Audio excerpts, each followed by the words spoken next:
Salam dəyərli izləyicilər. Bu gün sizə Qədrolu Sahil restoranında dəniz məhsullarının delikatesi olan oyster idiəni sizə təqdim edirəm.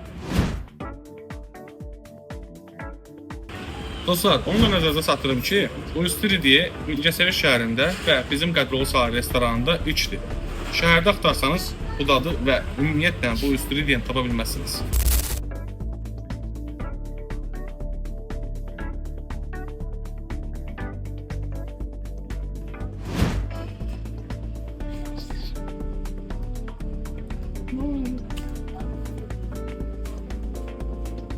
Necə Tural bəy?